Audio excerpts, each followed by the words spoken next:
from downtown LA. It's Friday, January 13th, 2017. Thank you for joining us today on the Loud Lab Show. Today's conversation, street art and LA love. Let's get it started.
What up, LA and the internet world? Thank you again for joining us. This is the Loud Lab Show, episode 2. I am Scott Lane. That is Todd Betts. Just to mention about last week's show, the first show was a huge success for us. We all worked hard and will continue to make it better for you each week. And I'd like to say thank you to everybody in the room. Thank you, Todd, Terry, Scott. Much appreciated.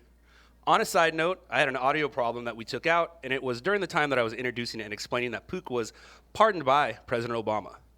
Sorry that it took to the end for you to find that out. We weren't bragging that our friend was in prison or trying to give you a lesson in what to do or not to do in drug dealing. Our buddy got caught up in some bad things, but with his positive spirits and optimism, he overcame it, and he and his story are going down in the history books. We all can learn something from that man. And a special thank you to President Obama for letting our friend out of jail. A quick shout out to Tow Truck Tony. Thanks for the positive words, and we will do our best not to disappoint you, sir. Let's get to our guest real quick. We have one of LA's hardest working artists. He's best known for his iconic Teach Peace cross and gets up all over LA. He owns a wife and a set of twins, or they more own him. His story of artist to street artist is a good one. Let's all say hello to our friend and yours, Teacher. What's up, brother? Good to be here. Sitting next to Teacher is probably one of the biggest, most loyalist LA Dodger fans you will find. Not only does he have love for the team, he also has love for the city, and that love runs deep. We welcome LA Blue to the studio. Hello, sir. Thank you for joining. What's up, dude? What's up, guys? We're all getting to that in just a bit. First things first, let's take care of some Loud Labs news. First up, last night's look. Last night's look. This is a crazy story. He got, the report came out that he was there's an altercation. He got hit with a blunt object there's some sort of a fight, and then the person that he was fighting with got in a car and was fleeing, and they ran him over and they killed him. I don't know if he was dead before they hit him with the car, but I showed up. I got there before fire department. I got there before LAPD. Yeah. And I got there and That's what they can show on the news. The stuff before that, no. Wow.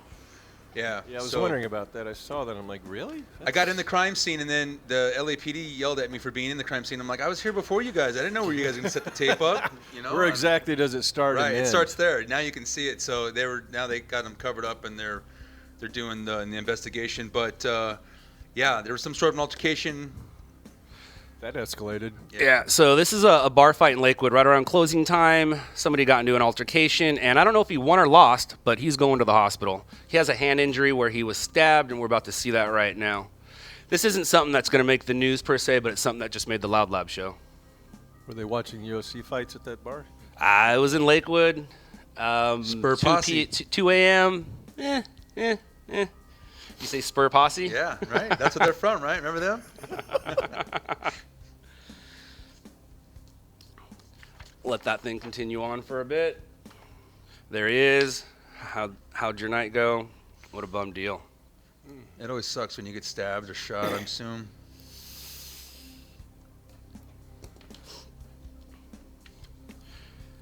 That's probably going to be the last one, and then he'll give you a little warning that it'll be over here in a second. Not much. Security guard wasn't happy that I was there. He's like, "What are you doing?" Are they ever happy that anyone is No. anywhere? Oh, cocktails. Where was this at? Lakewood and what? Lakewood and Artesia. that is last night's look. We're going to get into what happened over the week. We had a busy week with Loud Labs. We shot quite a few stories. Not all of them are going to make it on here, but here's a good portion of them. All right, so Union Station was closed Monday due to a blackout. The blackout was caused by a nearby crash that took out a power pole. Several traffic lights were also blacked out in the area. Power was restored by the end of the day. This one was shot by our own Victor Park.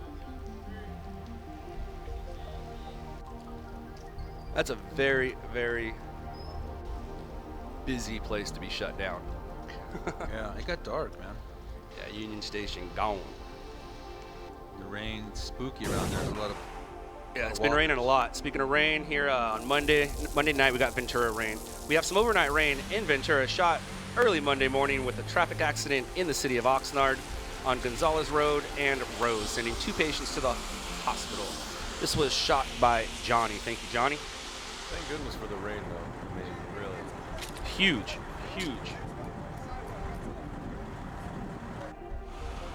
I don't want to get it wrong, but something about percentages, like we're 40% back.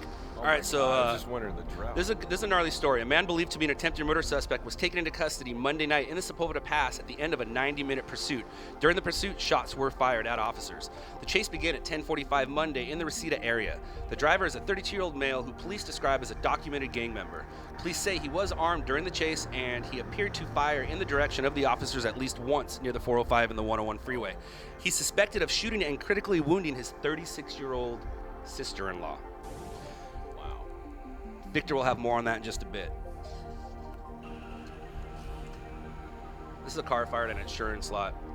Another from late Monday night. The San Bernardino County Fire Department responded to reports of a car fire at an auto auction lot. The fire was reported around 11:25 p.m. in the 13900 block of San Bernardino Avenue. The first arriving engine company located a sedan well involved with fire threat to multiple other vehicles on the lot. Firefighters were forced to cut the lock on the fence of the property in order to gain access to the fire. Firefighters were able to contain the fire to a single sedan. And Mike shot that. Thank you, Mike. This is a 3-car TC that happened on the 5 freeway in the eastbound, southbound lanes, I think the guy, he might have gotten out of his car and he was smacked as he was trying to figure out what he was going to do, but 3 cars collided. They transported him with some injuries and it held up traffic for about a half hour, 45 minutes as they cleaned up the debris.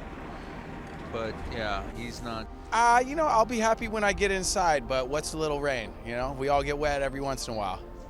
Yeah, I'm happy to have the rain for the most part. I think it's good for the state. It's good for agriculture. Let's get a little relief from the drought, but you should still conserve water. Every morning I get up and I look at my forecast and it told me that, it's going to rain today. So when I was coming out, I forgot to buy or get an umbrella. So, it's convenient that he's right here. Violent head-on crash in Apple Valley left 1 person dead and another in critical condition. The accident occurred on Dale Evans Parkway near Morrow Road, just south of the I-15.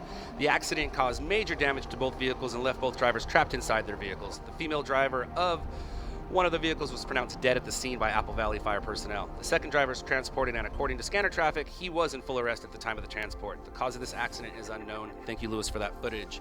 Here we have some rain and fog in the Cajon Pass. Thick fog and rain along the 15 freeway made for a dangerous commute for truckers and passenger vehicles, as visibility was low and the highway was slick as rain continued on in the area. This was brought to us by Mike. Thank you, Mike. This next one's gonna be a good one. How do I know? Because I shot it. Let's bring that full. So firefighters arrived to a business with heavy smoke and fire from the front. Immediately they asked for 2 additional task force. Did not take long for the fire to show. The fire department went into defensive mode to fight the fire. 2 buildings are lost with damage to a third. Fire department was at scene all morning putting out hot spots once the bulk of the fire was knocked down. Hoatian Food Corporation is the name of the business. The walls of the business are compromised and firefighters were told to stay out of the building. I love me a fire. I love me a fire. Cooked a lot of food early. All right, so back to the 4. LAPD responded to shots fired call at approximately 9:30 at 62nd and Harvard and found a male in the middle of the street unresponsive and suffering from gunshot wounds. Fire department responded and declared the victim deceased at the scene. LAPD is investigating the shooting.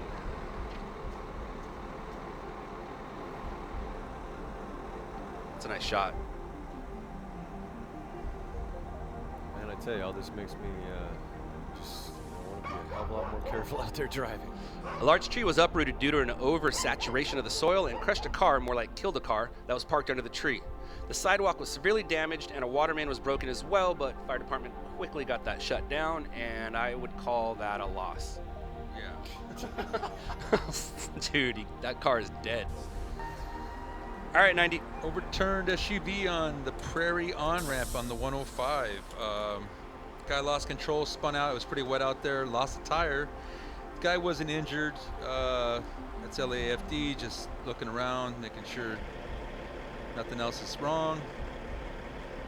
But that's what happens when it rains. Now another thing, this is a sad one. Somebody got killed by a vehicle, car traveling in the eastbound lanes of Venice Boulevard. Nobody, I don't know, do you remember what gender this, did it come out? It was a 24-year-old male. Yeah, suspect's still at large at the time I shot this. They still looking for him, I imagine, but yeah, did not make it. It's raining out there, everybody. It's probably still raining. Please be safe. CHP cleared a non-injury accident, but not before conducting a traffic break to slow traffic for the tow truck driver. The driver said he spun out on the slick roads. He was able to clear himself from the crash to a safe spot on the shoulder. There's CHP clearing the scene now. That's the driver taking a picture of his wreck. And there's the tow truck getting him out. And that is the weekly recap. Weekly recap. That is what Loud Labs News covered over the week. We didn't show you everything we covered. And speaking of covering stuff, Loud Labs News covers what we cover. We don't cover everything. We don't get all the stories. But we cover what we cover, and we do it well. Next, we're going to get into Victor's package. I like Victor's package. Victor has a really good pursuit going on, or a really good package. It was a wild pursuit per Victor. Wild. And the story is sad, and here's Victor's package. Hello, Scott. Hello, Todd. I'm on the Sunset Boulevard overpass of the 405 freeway because behind me is where it all ended. But as you said, this was a wild pursuit lasting more than 90 minutes and prompting authorities to shut down 11 miles of one of the most traveled freeways in the Southland. That closure lasting more than 6 hours. Now this all began on surface streets around 10:30 p.m. when officers tried to pull the man over in the area of Reseda. Police say he failed to stop and the pursuit began. Shortly after, he starts taunting officers after he enters the southbound 405 freeway.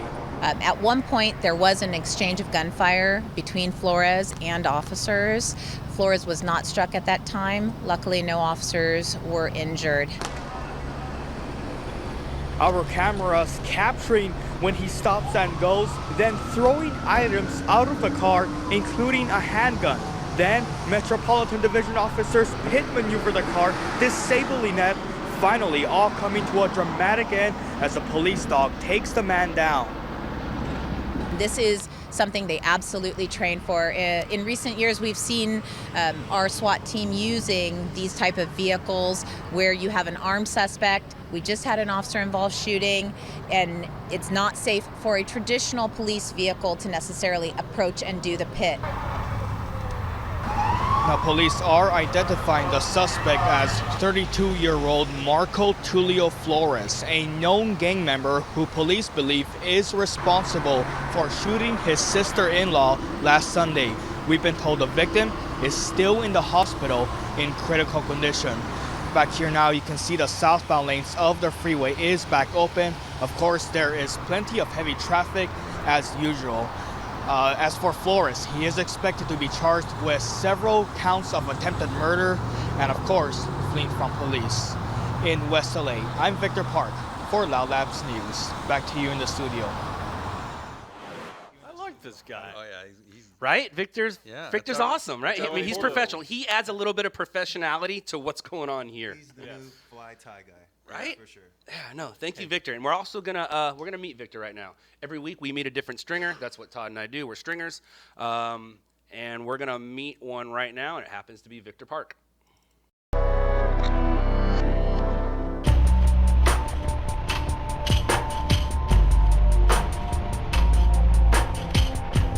I hope to be a MMJ, which is called a multimedia journalist, and that's where I shoot, edit, and produce and report on my stories while being a stringer here.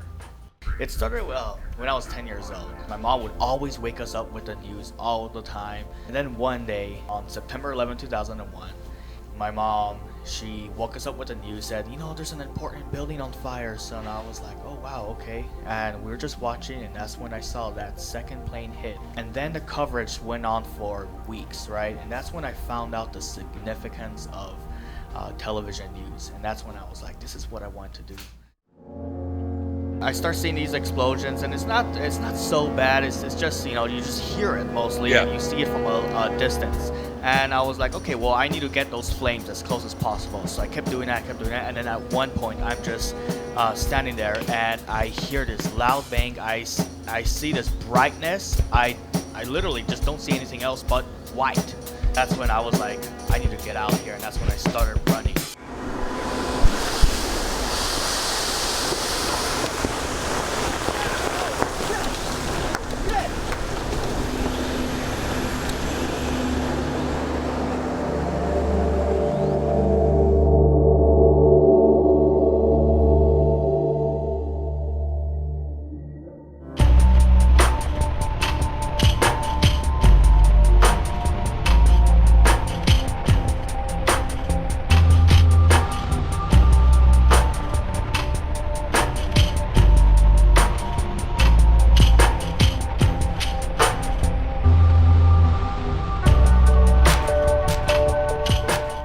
That is Meet a Stringer Victor Park. You can follow Victor Park at Victor Park News on Instagram. Nice cut, Scott. Thank you so much. Let's get into a little bit of commercials. Roll them. Obey Imaging Supplies, Inc. Family owned and operated, located in the beautiful city of Huntington Beach, California. They offer original equipment, manufactured toner, and new compatible laser inkjet toner for all makes and models. They also carry all Fuser maintenance kits, drums, micro toner, and any accessories pertaining to your printing supplies. When it comes to your toner needs, call Obey Imaging Supplies, Inc.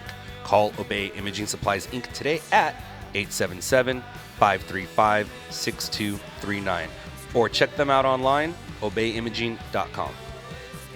Market Fixtures Unlimited, the premier choice for all your supermarket and restaurant equipment needs. For over 50 years, Market Fixtures Unlimited has been serving the wonderful state of California, Nevada, Arizona, and New Mexico. Whether you're looking for a brand new range to spruce up your restaurant's kitchen or a refurbished refrigerator unit for your supermarket, we can get all those products that you need. Let Market Fixtures Unlimited help you take your business from what it is now to what you know it's capable of being. Give Brian a call, 562-803-5553, or go to their website and check them out at marketfixturesunlimited.net. Next up, we have Petal Perfect. For all your flower needs and wants, call Petal Perfect. Guys and gals, Valentine's Day is approaching. Hit up Petal Perfect. They do it all. Weddings, parties, corporate events, you name it, call Petal Perfect. Petal Perfect offers local delivery in the Los Angeles and Orange County areas.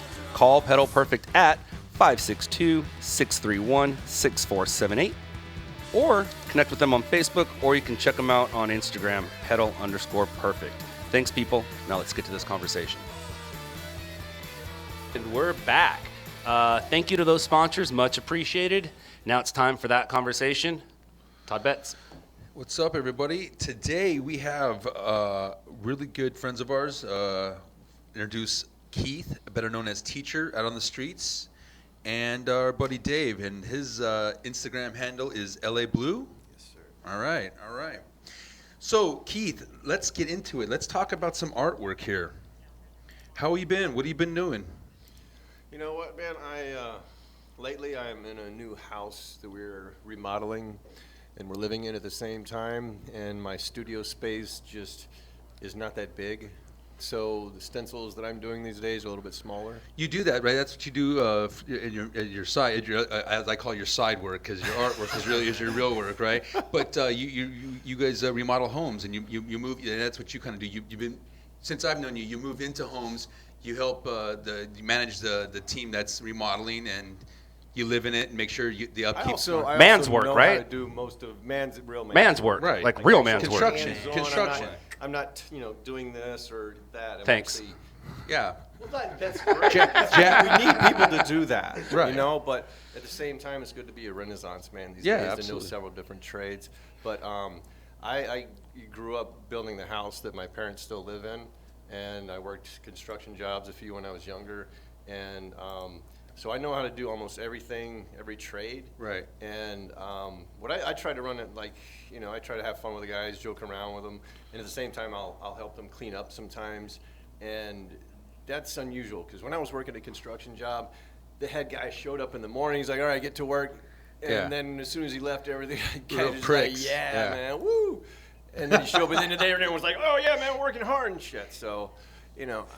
And there was never any kind of joking around or Right. personality to him or anything like that. And I just remembered thinking, I don't care if I work for this guy or not. Right. You know? So, okay, you know what I just want me to ask you something is that, yeah, the last place that you were living at,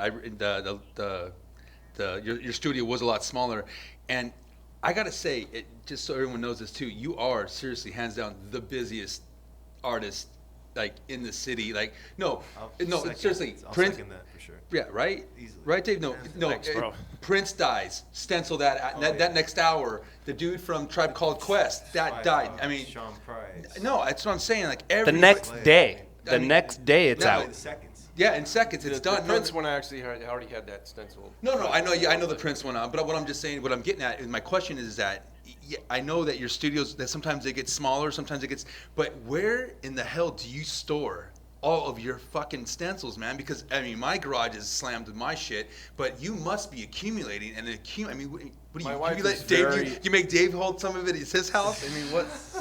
I have a piece. I have a stencil. They've been selling too. I have a People couple are- stencils, Viz. Sometimes people buy the stencils, so you can't really throw them away. You know? No, yeah. But my yeah. wife is who very throws, who throws understanding. stencils away? Nobody. Not us. Not us. No, but I mean, you do have a lot of. I mean, when I first met you, you had a shit ton of stuff in your studio at that They point. keep I mean, piling up. Yeah, I mean, it's what I'm The saying. wife is very understanding. She's, you know, because we don't quite have the kind of setup I'd like to have to store them. Here's Right. some old footage So- of Teacher's old studio when you guys first met. Oh, look at him. Brave that was no facial hair, still cared. But you're not gonna get About attention shaving. deals with galleries or whatever. You need to do what these guys are doing and get it out on the fucking streets. Yeah. Oh yeah. Between Shepard Fairey and Banksy, that's why I'm doing, how I'm doing what I'm doing. Yeah, that's some old footage. We'll get back to that in a second. But that's your old studio. As you can see, you got a lot of stuff. Man, that brings back memories, man. And what's I saw you on your Instagram feed. What's this? Your little Ritz cracker box with who's this? What's this all about? Get a good shot of that. Let's see here. Let's see this. Well, it's putting on the Reds, Putin on the Ritz. Yeah, so that's obviously not a stencil. Teacher is an artist. He went from artist to street artist in about 2010, 2011. 2010 is when I first started doing the Street art, right? And we met in 2011. And I tried to find that footage and actually have us meeting. I have the two of you guys meeting in that brainwash spot. But that hard drive took a dump. I have the hard drive. I just can't get the footage out of it. I tried. That's what they die. That's the problem with these things, man. Yeah, so I have footage of us meeting. So we met Teacher in 2011 in West Hollywood, LA, I guess, Mr. Brainwash's show. And we saw him from afar. He saw us from afar, and we were like, hey, what's up? And you had Teacher's first, what was that first image that you did of your, hold on, let me find it here. It's my it's going to be of daughter's your face. daughter, right? Yeah. Yeah, it's the first picture. I took it from the first picture where she finally started looking kind of cute because she, as a baby, was not that attractive. My son was cute from the beginning, or very realistic. So that's it right there, right?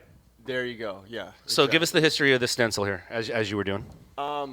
So like I said, my daughter wasn't that pretty when she was up till about 4 months. Well, when the eyelashes and eyebrows started Sure. going. Yeah, and they're like that's- little worms. Well, yeah. But so that's where, I chose that image because I was like, you know what, I want to focus on children because right when my children were born, they're making cuts in the education budget. Yeah, taking see, it's part on in $1. schools. You put this on $1, right? Yeah, and so to me it was like if you're not spending money on education, then you're wasting it, and so that's why I flipped the image of the dollar bill around. So it's not correctly on there. Plus, I don't know if there's any copyright infringement. Money is something that all artists use as a. Well, it's eye catching. Well, you see that image. But it's also against the it's the big fuck you and in God we trust. Or it's it's an iconic piece of like history, and it's that paper and people from Shepard to you, everybody burns the dollar and flips it for for the almighty dollar. Well, the initial idea was just I wanted something that would catch people's attention, So, and then then I put my son on a coin, And yeah, I saw that. I saw your coins yesterday in the Harvey milk bottle. Which, by the way, the Harvey milk bottle was fucking sick, man. That thing is really cool, man. Thanks. We're coming up with ideas for a fundraiser that's coming up next month. That's what I'm saying. I mean, you're the busiest. I mean, when do you even sleep? You're like a fucking vampire, just in your fucking studio, hanging upside down, just like thinking of stencils, like stencils. Got it. It has I'm a little obsessive. I have little mental issues. Yeah. So we all. Yeah, do. we all. Who don't? Right? But I try to make mine work for me. So right. Being obsessive and a little bit neurotic. And I have anger issues, so I like destroying things and killing things. That's something I can. The idea of being able to cut something and destroy something while actually making something at the same time is why stencils really work for me. It's therapeutic for me. It's when I get into like cut when I start a stencil. And I get into the groove of cutting, it's just like I can't put it down. Like I will sit there and I'll just whittle away all night long, right? I mean, you're an obsessive motherfucker like me, right? No, and it is. You throw on the music on, and then that's another thing too, Dave. You just want to see it. Once I get going, I want I want to spray paint it. I want to see it. I want to get it up on the wall, Oh yeah. Yeah. It's like opening that gift. Right. No, yeah, exactly. You can pull it to you if you want. Just pull it. Hey, pull it to you. But I have a quick question about your art. Just like that Putin right there. Throw him back up.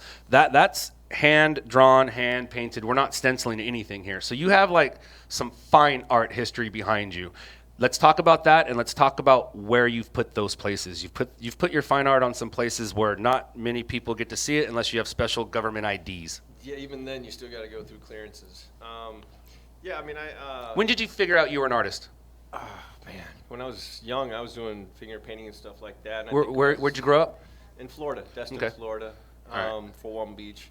But when I was about 5 years old or so, 6, I remember someone saying, "Hey, he draws pretty good." And then right out of high school,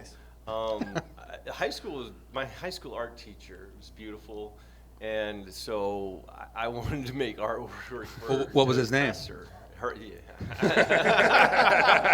You catch that? He was insinuating some gayness there. That's all right. Yeah. You're a beautiful man. Thank you, Todd. You're a good-looking guy. Yeah, you're a beautiful man yourself. Yeah. Right. My high school art teacher was beautiful. I wanted to do nice artwork for her. Right. And she told me about art school instead of college, and I was like, "What? Right. You mean I can go to?" Because I was partially dyslexic, have issues with reading and numbers and stuff like that. So to know that there was a school that was just for art, I was like, wow, that's great. So I went to art school right out of high school and that's when I actually learned how to paint.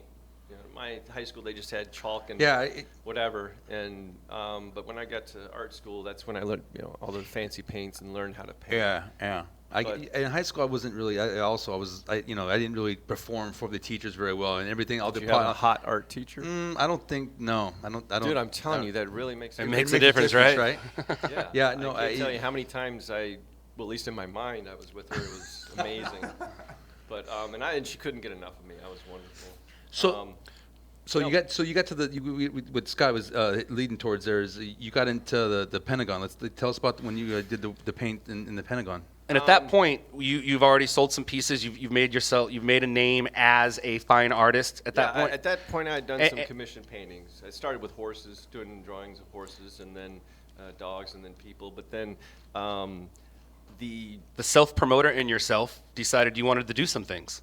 Yeah, and it only happened because you wanted to do it, right? Nobody approached you. 9/11 is what actually started. Instead of just doing commission paintings, putting like a series of paintings that had a meaning to them, instead of just trying to make money off my artwork.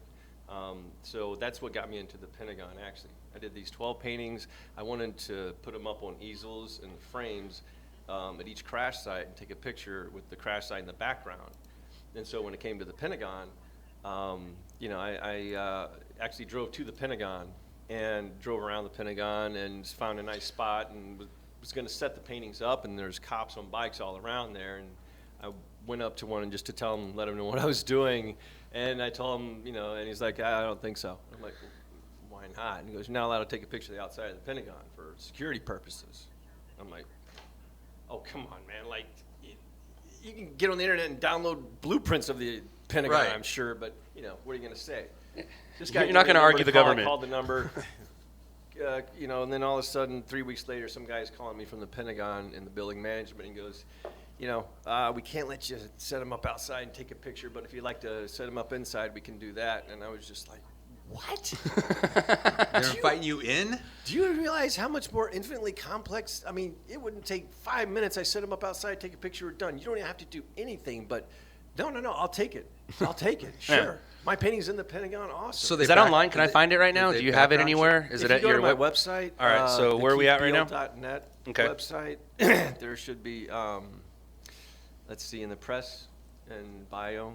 But I'll figure it out. Continue No, on. so it's just going to be the paintings.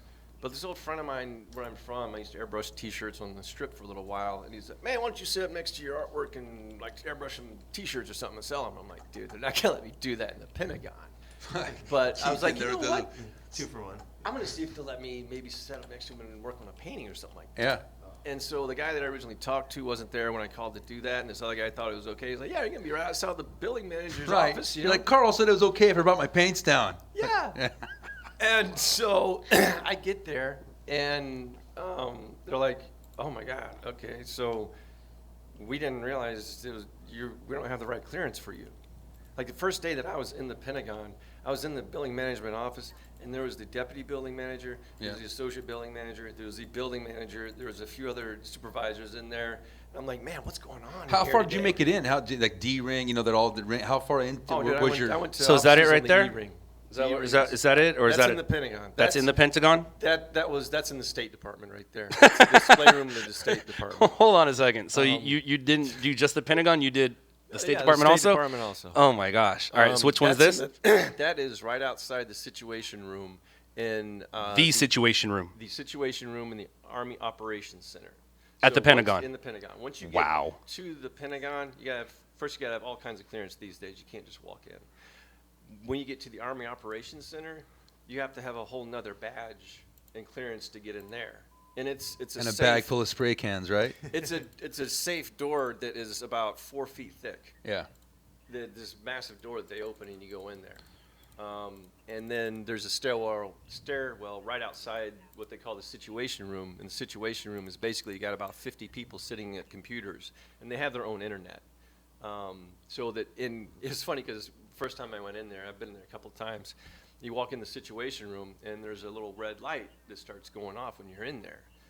And, you know, everyone doesn't look like anything's going on. Everyone's just chilling and everything. And so they're like, hey, everyone, put your things down a second. This is the guy that did that painting. I'm like going, hey, dude, I don't want to hold this shit up. You know, man, aren't they like doing the important things all over the fucking world? Like, they'll get back to it. They're not. And then They're I'm not. Like, well, dude, what's not. I noticed that there's a light But on. they Like, are. Isn't there like I'll make this quick. You know, he's like, no, it's okay. It's okay. Anytime someone else is in here, that red light is on. Oh. And as soon as you walk in the room, So it's a it was a civilian warning. there's a civilian warning. A vandal now. It wasn't a vandal then yet, but so as soon as you walk into that room, their computers automatically switch from their own internet to the normal internet. From their porno screens. Yeah. To They're- all the- No, from the the- important stuff to the porno screens. right. So right here on your site on the paintings, are any of the paintings you did in this slew, or is it only in that other thing that we were looking at? What are you looking for now? I was looking for the Pentagon paintings. Do you have any of them here just as these? Were any of these portraits of power in there, or the burnt umber, or commissioned ones, or no? So you're talking about paintings they had in the Pentagon? Or that you did while you were there? Oh. Because we also have these right here. Yeah, go to press and bio. Oh, okay, go up. Oh, here, I'll just do this. Watch. That was actually that's in the City Hall in Dallas. That was in the Wood Springs Police Department. That's in the police department in New Orleans on Wait, Royal you Street. sitting there in your Crocs and your That's- boxers? They let you come in? Yeah, Crocs, dude. That was in the Veterans Hospital. So here in LA. you like to paint places. You like to Well, paint you know different what? places. I realized that I was going to try to. I had a mission to make art into a community service. You know, and by setting up in these places where people Those serve are the awesome community paintings, dude. Dude, and, that's beautiful. working on artwork, it opens them up a lot more because Yeah. if you just put artwork up in these places, these people give a shit. You know what I mean? But to actually see it happen, then you're spurring their interest. You're like going, okay, wow. You know, I've had a fireman in my hometown come up to me and he's like, you know, dude, you've been here all week and everything. Just be honest with you, you know, like I'm not much into the art thing, but after seeing you take that blank canvas into a finished piece and Right. how much effort that Yeah, took absolutely. I'm gonna have much more appreciation for artwork now. That dude's gonna go buy some artwork someday. You know what I mean? I'm not only helping Maybe. myself, but I'm helping others as well. You know? Speaking of community, the Fairfax High, all the work that you had your solo, you just had a solo show last year there, right? I had my first solo art show as as a street artist, as a vandal. Right. So what do you? How are you involved with Fairfax High? Right? I mean, I know you were trying to get more stuff to go on with them, but Well, it's hard. Their vice principal was a little misunderstanding of what was going on until I actually had the solo show, and now they want to have another one there. Oh, nice. They really liked it. But yeah, you had a lot of great shit that night, dude. It was a lot of good stuff, dude. You worked your ass off. Well, I chose Fairfax High School because right across the street is where I kind of first started doing pieces on the street. Right. What's across the street? Isn't that the barber shop there? There's the. Well, there's the De La Barracuda. Right. All right, so hold on a second here. I got a little bit of that. Give me a second. I'll find it. There we go. Oh wow, that's. So really what's this and what? That's a massive electrical box. All right, It was let's hold on. times There's your normal daughter in size. an electrical box in the middle of nowhere, Temecula wine country. That's teacher saying, "Let's get out of here." All right, so what's going on here? That's a massive electrical box that I did to bring attention to the VFX, special effects community getting kind of done wrong by the motion picture industry. And so I made this electrical box, a little like almost 1.5 times normal size out of cardboard. And it actually fits over the other electrical boxes. There's no vandalism involved there.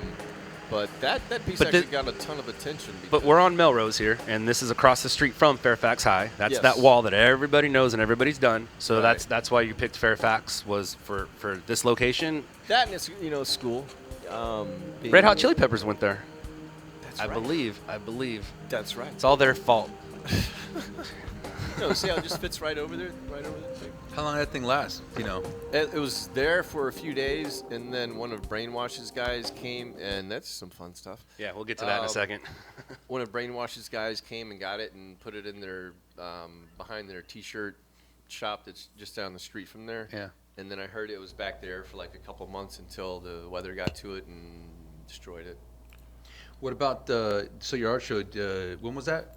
That was in June. In June at Fairfax. Did you move any pieces out of that? Yeah, actually I did. Not that night, Right. or those 2 nights, but from the exposure of doing that, I gained a manager. Yeah. And the manager, within about a month of the show, had sold about 15,000, 17,000 worth of pieces. Right.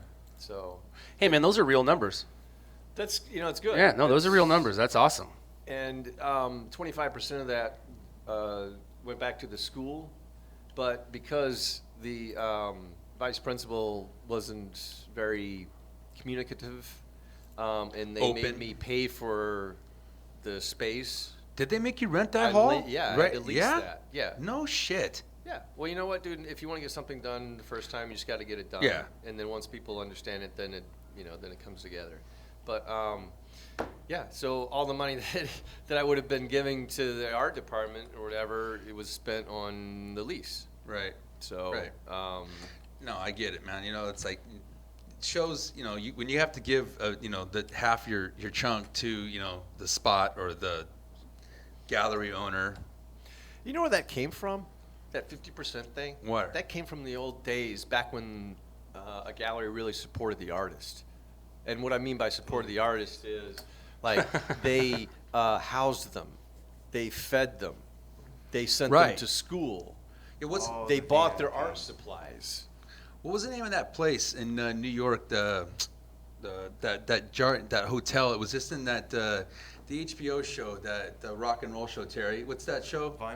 Vinyl. Yeah, Vinyl. And what's his name's wife was staying with all the artists in that giant hotel. Oh yeah, the one that just burned down, right? No. Well, I don't know if it burned down, but You're talking about yeah, Studio but, 54? Or? No. But I get what you're saying. Like, there's that community of artists. Like, you know, there's an apartment building or the hotel that all those artists in the 60s and 70s were like, it's a community. Oh, yeah, I know what you're talking about. You know what I'm saying? Yeah. They all commute up in there. Right, you know, and the rent was really cheap, and you know, the people would let them stay, and But you had to be making a living in that You- kind of lifestyle, though. Yeah. You need, like, pumping music or some art. So Right. definitely. Yeah, it's good to hear your voice. Thanks for joining. No doubt. Let's get to how you guys met and some of the collabs you've done. I met this dude at the Brainwash show as well. That's funny. I met him just when I was getting up a piece with my boy, Cali Love. We started just because it was the hottest thing going down. So we were just like, we got to get involved with this because everyone's just throwing their mind up on the wall. So we got our ideas on the wall. But as I was getting up my dog, I just see this dude slapping coin stickers on the safe box or whatever it was, and I'm just looking over like, what the fuck am I looking at? Like, this is some serious quality work. So I happened to introduce myself, but prior to that, I used to follow this guy's work through Merrill's and Fairfax blog. Remember Greg? Oh, used to yeah. run that? Shout out to Greg because he really put a lot of people in this whole. whatever happened to that guy? Anybody know? He probably does, but I don't think it's something we need to get into. Okay. I mean, We can later. yeah, if you don't need to throw him. But even He did some great things. He did do some great things, did but great things, like- he got too big too quick, and a lot of people that were actually really involved in the streets didn't like his lies, I guess. Yeah, and he didn't like them, and it just got ugly. got real ugly. Yeah, Fucking haters. yeah, but it was a good full it was a of good site haters. for a minute. Yeah, but it Or was a brought good us all blog. together. Yeah, no, it You did. gotta admit, it did Absolutely. bring us all It together. brought a lot of us together. So after following his work prior, I happened to see the other stuff that was attached to the wall, which one of them happened to be that piece you did with your daughter. And I was like, this guy's TEACHR, and I was literally like starstruck because this dude at the time was heavy, as you said, Todd, just running the shit. Yeah, Just killing it. just busy, So still busy. Still busy. So I went up to him and was like, yo, man, like, I'm a huge fan of your work. And he was just totally vibing with what we were saying. And that's how we linked up. And we did some pieces together as well. Actually, one of the coolest pieces that I've done is with this guy. Yeah. He came up with this great idea. Where can I find it? Where can you find it? It's Is it on your Insta? Yeah, it's all the way back. It's all the way back. All right, I'll find it. I know what you're talking about, right? You're talking about the dog. Dog, yeah. All I'm right, talking cool. about the It's still riding, billboard. right? I'm talking no. No? I got taken down on opening day last year, but so you know it was after it was the season before last when the Dodgers didn't make it to the World Series, Yeah. and my bro calls me up. He's like, dude, I'd like to get some kind of message about loyalty out there. You got these fair weather fans and everything. You wanna, kind of bring some reality. This is one of the most devoted, Los Angeles fans you'll ever meet in your life. I mean, look, So- it even turned into a sticker, right? Yep. Yeah, There she is right there. That There was you the go. beauty. So, he's like, dude, there's a couple of billboards right where Elysian Park meets the Sunset Boulevard. Yeah. They're baseball billboards. Yeah. And there's kind of an open spot in the middle, And I'd made a billboard before out of, some leftover construction material. And so, he was like, do you think we could maybe build a billboard there? And I'm like, fuck yeah, man. That's an awesome idea. So how big was this? It was 4 feet by 8 feet, just like Just a 4 sheet of feet plywood, by 8 yeah. foot of plywood, and then I had some leftover lumber from one of our construction sites, just some nice big long 2x4s to put together to make two 4x4s. Yeah. And then one night at about 3 o'clock in the morning, my homie meets me up there, and this was some of the hardest work. You guys dig post holes and everything? Dude. That dirt.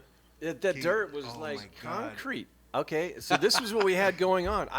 Luckily, I went and got this crowbar that was 42-inch crowbar, really heavy duty. Yeah. Okay, and so what I would do is beater. I'd sit there and I would basically tenderize the ground, sit there and just whack. It was like Yeah. trying to break the titanium. Yeah. He was like, yo, you have to really use your force. I was like, yeah, no problem. Yeah. Holy sh- Yeah. No so kidding. I'm digging it up, Insane. and he would come back behind me with the post hole digger, and get the loose dirt. There and she we would is just right there. rotate back and There forth it is. for about 45 Sorry minutes. about never-ending Instagram. Yeah. No, I love it, man. We're gonna get into that in just a bit too. We were going solid. I'm not kidding you, for 45 minutes. Nope. I looked at my watch and there for 45 minutes. We were One sitting hole there. or 2 holes? Two holes. For two of holes, them, yeah. for each piece. Yeah. And so once we got the holes done, we were, sweating and everything. Yeah. And so I had just basically taken the billboard and put it all together at the house and put it on the back of my truck. So you got it laying down in the grass, you're waiting for post up? We dumped it right there on the street next. There's a big construction fence. Yeah.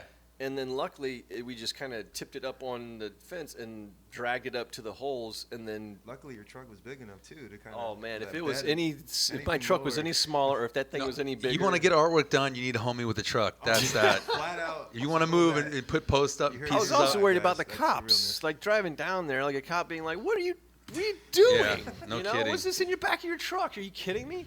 But so once we got in the holes and everything, I had 2 bags of cement went there, and it had water up there. And dude, we were like, it Legit, was ready to cemented go. in there. It was hardcore. Like when they finally Whoa, got whoa, whoa! that thing You cemented it in there? Cemented. Oh, wow. That was Dude, I cemented. made sure we did the holes big enough so that we had room. Teacher does not mess with the- around. Mixed it up and Teacher does everything. not mess Drop around. that son of a man. bitch in there. So whenever they took it down, they couldn't pull it. They had to like snap it off. They had to Yeah, cut it I off mean, down right? the bottom. Those legs are still in there for sure. Someone probably kept it though, right? Funny story that right when I threw that up, and then when you said, hey, they took it down, there was some guy who actually saw Dodger security take it up to the stadium. Oh yeah, for So sure. that's something It's that- somewhere. It I could be in the guarantee you yeah. that it's Still, somewhere. like really trying to like break through and like security. And You'll see it later, probably in like a year or two. He had a piece almost that big that we had no idea where it went. All of a sudden, it showed up on what, Wilshire Boulevard, Yeah. in a front window. It's in a computer repair shop. This dude got All one of a my sudden, he's just pieces. driving down and like, what the That's hell? awesome, bro. Yeah, dude, I walked in and I was wearing my LOUDLABS shirt, and the dude in the counter was looking at me, and I was at the front door. second.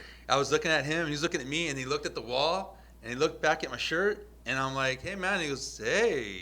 I'm like, He was just "Hey, driving by hey." and saw it in a I window. go, Can I talk to you for a second? yeah, I go, hey man, I go, where'd you get that? He goes, my friend actually got that off of La Brea Avenue. I'm like, yeah, you did. In this spot, right? I know. Yeah. Exactly. And I go, and I know, and when he said, he goes, I go, so you guys got it all here in one piece? And he goes, you know what? He goes, my friend owns he has a Civic. I go, a Civic? I go, how'd you get that home? He goes, he put it on his fucking roof when he fucking, him and his friend, they held that thing. They got it to their pad on a Civic. Dude. Yeah. That's no kidding, right, Terry? I was like, dude, I go, thank you. I go, props. That's a great That story. is rad. Yeah, and so with that image, let's bring in some LA love here. So what does that image mean to you? Why'd you have him do it? And let's talk some LA history. How long you been living here in LA? My whole life. Your whole life. All right, that explains a lot. When did the love for the Dodgers start? When did the love for the city start? And then eventually this conversation is going to get into some football. Yeah. Oh, Love for the city. I mean, ever since I was a young squirt, a young blue, I guess if you want to call it. My father just instilled me with just everything LA, because he was just so proud to live here. And for him to raise a family, his dream to get a house with his wife, kids, backyard, them running around. All he wanted just was to show us how the LA lifestyle Where are your was. parents from? My mom's Italian, so she was born and raised here, but she's originally from Minnesota. And my dad is from a little town in Mexico called San Luis Potosí, all the way down south. Yeah. They call it like the party town. When I went out there, everyone was just slamming tequila and vodka. So this is the kind of town to be at. Sweet, Cervezas. Yeah, everything, all kinds of beer. But he So, really, Fernando, right? I mean, yeah. I mean, that was like. Is that your first Well, memories yeah, of? Because I remember the team of Steve Sachs, Yeah. Garvey, Fernando, Oh, yeah. Soch, Soch, Gibson, not quite. He came a little before, afterwards, later, but yeah. thank you. I'm glad he showed up. thank But you. I mean, that's the team I remember. Right now, if I had to say who was on the team, Pedro Guerrero. yeah, I couldn't. Pedro was I mean, you guys badass. could, but it's just not the same as it was. And plus, there's more things for us to be involved in. Back in the '80s, that was it. That's all. You everyone was really loyal, and Yeah. that's what I'll talk about in that piece right now. But a lot of times, my dad used to take us to games, and I used to just remember, just like the big stars like Mike Piazza and like Pedro Martinez. When he was a rookie, my dad was like, yeah, he's going to be the one to come up and bring this whole pitching staff back to what it is. And then when he got traded for Delino the Shields, like I just remember him like could have sworn I heard my dad like cry a little bit, just like internally with his hat on, just like motherfuckers, why would you do that? I'm not laughing at your dad, No, man. But you know though, he was just probably like, oh good. I love your dad. Your dad's cool, man. Yeah, What about? I'll just ask you. What do you think of Jeff Kent when he was on the squad? Yeah, nobody would see just that right there. Lets you know. That says it all. That breath says it all. I'll say it like this because he's a smack talker. When he was on the Giants, he used to say a lot of stuff about LA, and then he signed out here. And Did you think he was a good second baseman? Oh, he's quality. He's a home run hitter. I mean, he hit over, when he was younger, when he first got to the squad, he was, and he's still, like I said, coming from the Giants, and I thought he was a great player, but everybody hated him because, like you said, he's a little bit of a shit talker, and maybe white boy entitled, but I thought he was a good player. He got it done. And, I'm not gonna lie. Well, they didn't get it done. They didn't win any championships with him. But they got to. I think that year before he left the team. And did he retire after the Dodgers? Did he quit? I think he retired after the Dodgers. Yeah. They made. I think that year that year they played the Braves, and that's before Maddox and all those dudes retired, and they couldn't get past the first round of playoffs. But I just asked you because Jeff Kent. Everybody's like. No, yeah, totally. I mean. When he actually got signed, I was kind of just I was happy because we needed someone at second at the time. I was like, thank God. And a bat, and a good bat. Yeah. He had pop. So my brothers weren't really involved with that. They were just like, fuck him, he's a Giant. And I'm just like, right? Relax, No, it's relax. I mean, he got it done when he was here. I mean, but hopefully, I wish they would have took a little bit more. But what about when Manny Ramirez and the juicing, right? Didn't he fuck us there? Personally, I mean, a lot of people don't really agree with me what I'm about to say, but that was probably one of the best signings that we had at the time. I mean, during the no time, shit, because it was like right, Scotty? Practically got him for free. Dearborn, right? Boston was just like, anyone want this guy? Like, who can hit home runs? I mean, we just want him off our payroll. Right, Yeah, we took him from Boston there, right? To the playoffs. Manny Wood took us there. Just need a little bit more. I mean, that's how it is every year. They just need. Didn't they clip him like for 50 games? Wasn't he the first to get? He was like one of the first ones to get clipped for that PEDs. For the amount of games. Yeah, I mean the whole time everyone was just kind of right there like, yeah, I mean, we'll let it roll off. But when it actually happened, everyone just kind of jolted their head back like, wow, this is some serious. And that was that list with everybody on it. What's his name? Mark McGwire. No, that was not a different list. Well, no, he was on the original list, but the Yankees, the fucking. What's his name? Jose Canseco. That guy just started throwing dime on everybody. Yeah. So what do you think of that? Do you think that he did, right? Really, do you really care? started Do you care if they juice up or not? Or I mean, the signs of the time, you can't really stop it now. I mean, everyone's just—it's a part of like what it is now. Everyone's so if you're not juicing, just play better or juice up. That's kind of what the thought is. I mean, for us as an audience, juice it up, make the game bigger and better. And I mean, look at Barry Bonds. Prime example. Yeah, it's the best example you can have. McGwire. I mean, Jesus, man. Sammy Sosa, another one. I mean, personally to me, I mean, I'd rather keep it traditional. Yeah, but good luck. Good luck, exactly. Yeah. I mean, you're never gonna find anyone who's really, really thorough about it. I mean, these rookies that are coming in, they're really, really nice. Don't get me wrong, but you always have that question like, how you really get that big? Like, Yeah, I mean, it's really good get and that it's wrong? bad. I mean, it can't be healthy Drugs. for them. It can't be healthy for them. But at the same time, it's like you're trying to win a game, right?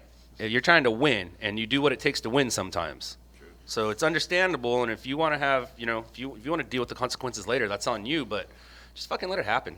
Let them juice it up. I mean, I'm just gonna have big dudes up there, and if they can't run, and all I can do is hit, we love it, right? Bring in the runs, baby. We'll have other guys run for you. I'm gonna bring up a name right now for you, Darryl Strawberry.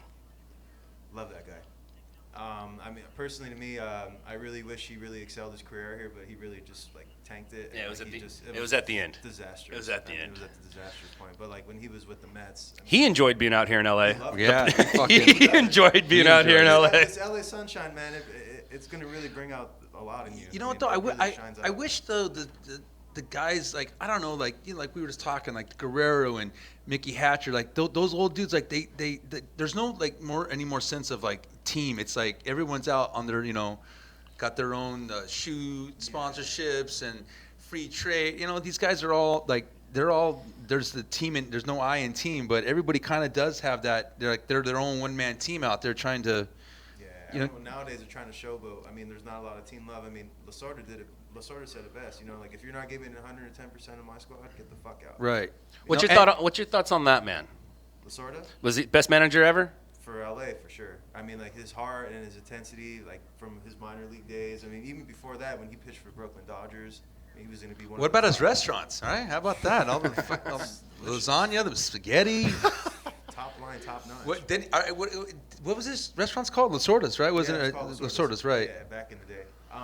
But yeah, going back to that though, you know, his intensity when he was a pitcher, I mean, it was just 100%. You guys ever hear that old that comedy tape where they, when he's screaming, he's like, "I'll coach the team the best of my fucking ability," and when he's on the mound there and all the Everyone's around him, kind of thing, just like kind of like, what are you gonna do? talking He said shit. that. He was a shit talker, man. He'd get right in everybody's fucking face, and Yeah. But that's the thing. You need a good skipper. Like you, that's the thing. We Like don't have that anymore, though. I mean, Well, you have teammates now that are hugging each other. who's before the- the who's game. the- I mean, they're doing the No, but fucking handshakes all crazy, and it's like, yo, like, where's the rivalry at? Right. I mean, even like with the Giants Dodgers shit, like you're seeing now like. With fans now, I mean, fans. Thank God they're Fans are they're fans. They stay- united now, yeah, thank yeah. God, because this whole like Giants Dodger fan shit needs to stop, which it has been.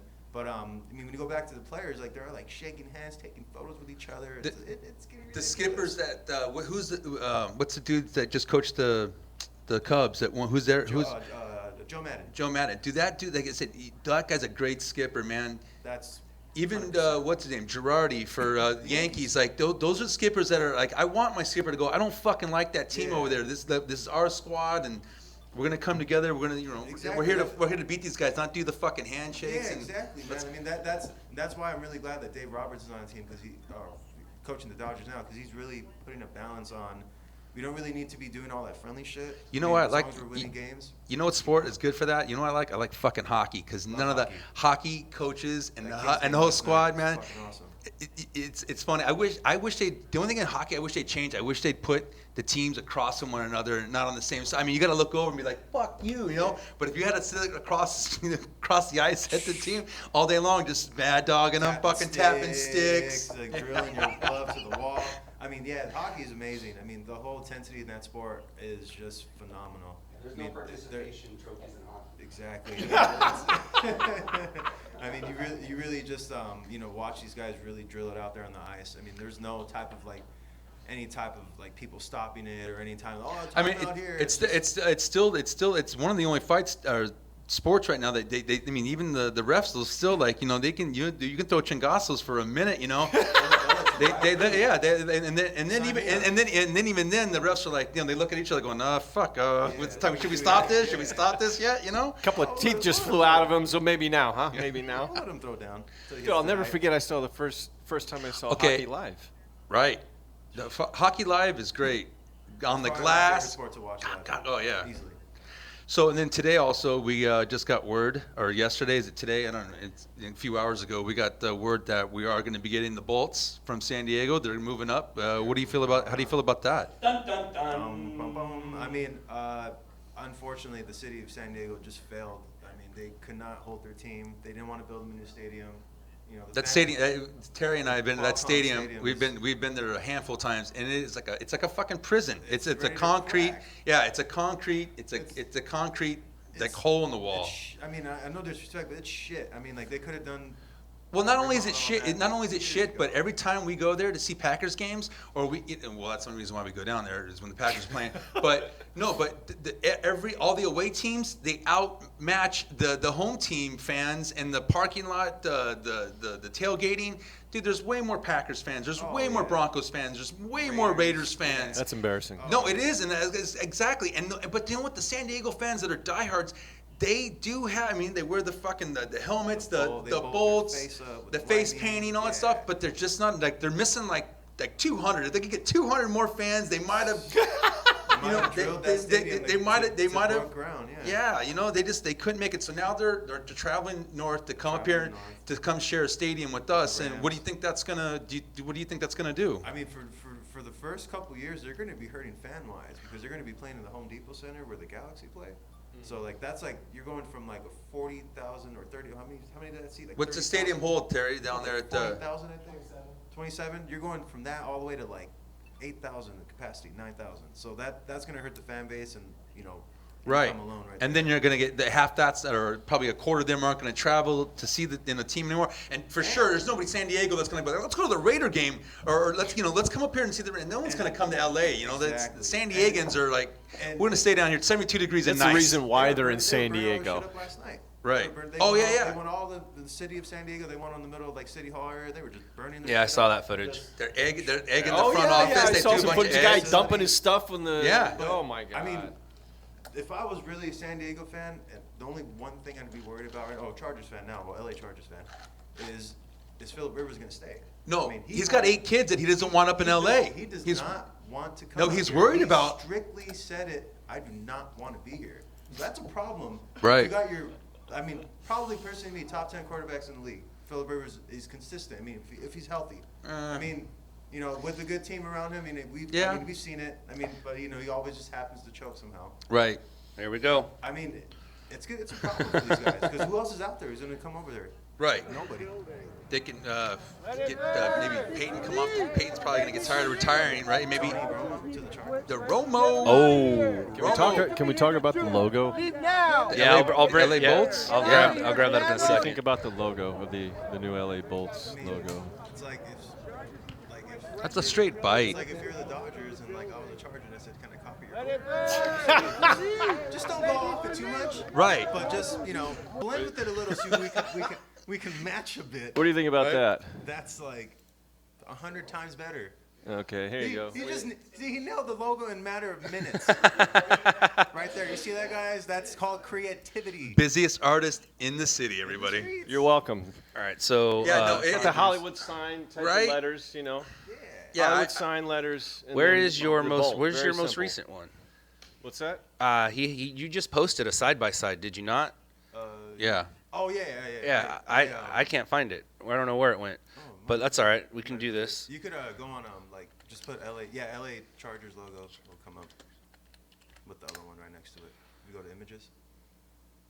Everyone on Twitter is just destroying them right there. Yeah, so there it is right there. So Right. Yeah, bam. So I mean seriously? But Come on. But look, check it out. If you made it yellow and you changed the font a little bit. I mean not to strictly make it like but- the So LA.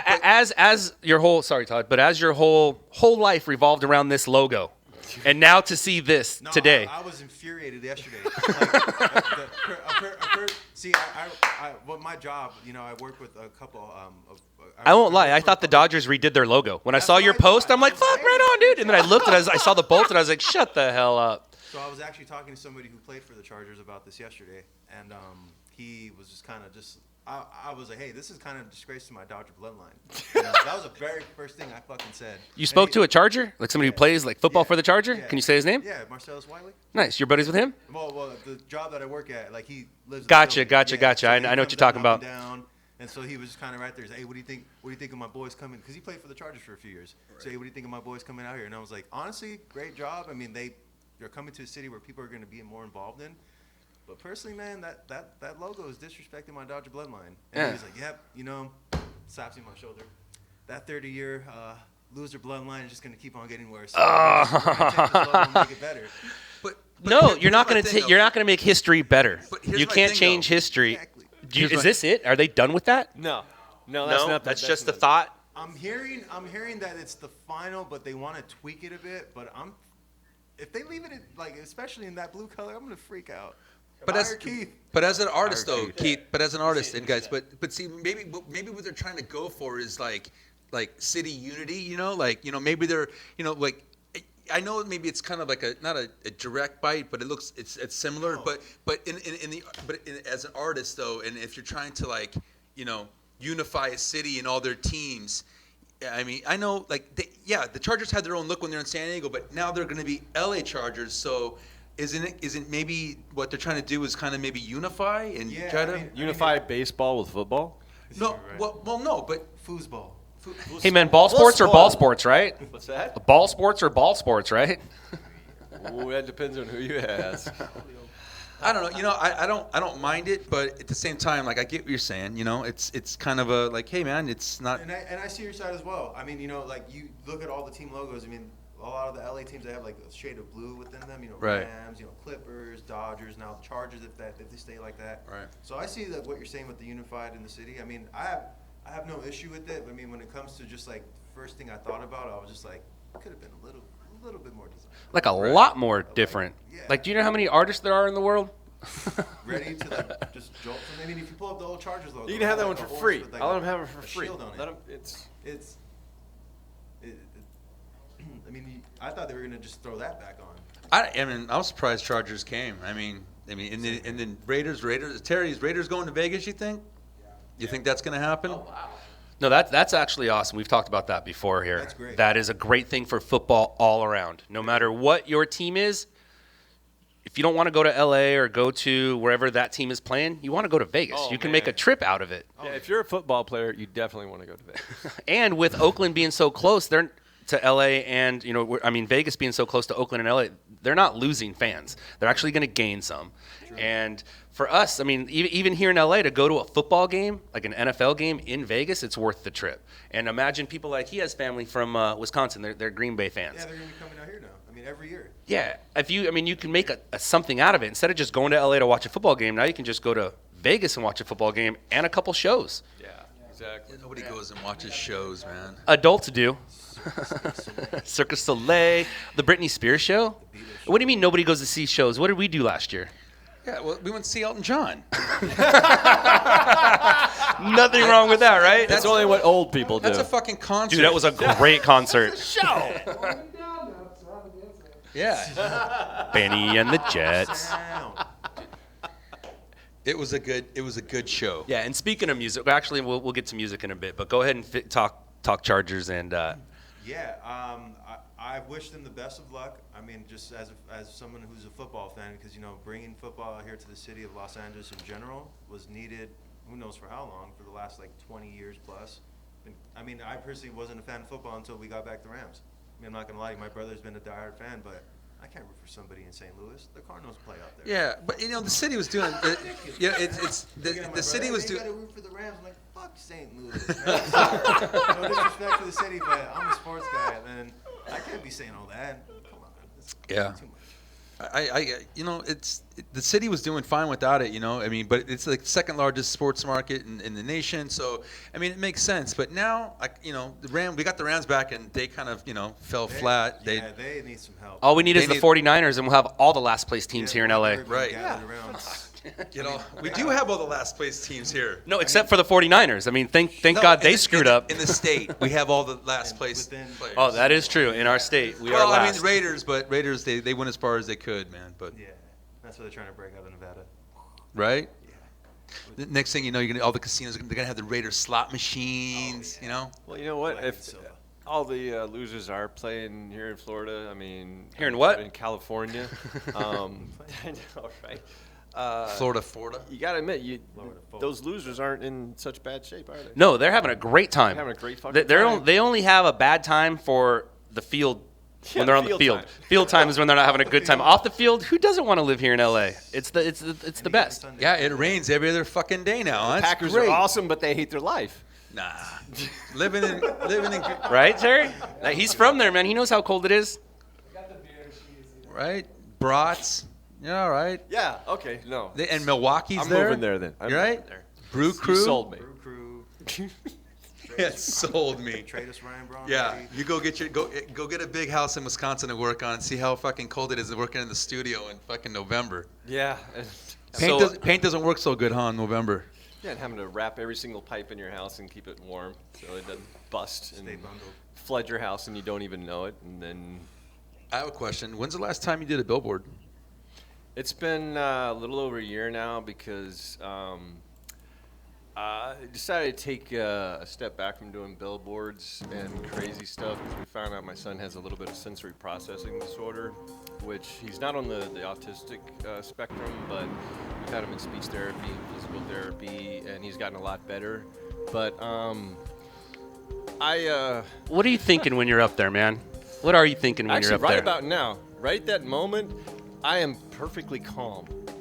My stomach will be like just going crazy up until I'm up there. Okay. As soon as I'm walking up that ladder and I am up there, it's like It's nerve-wracking. No.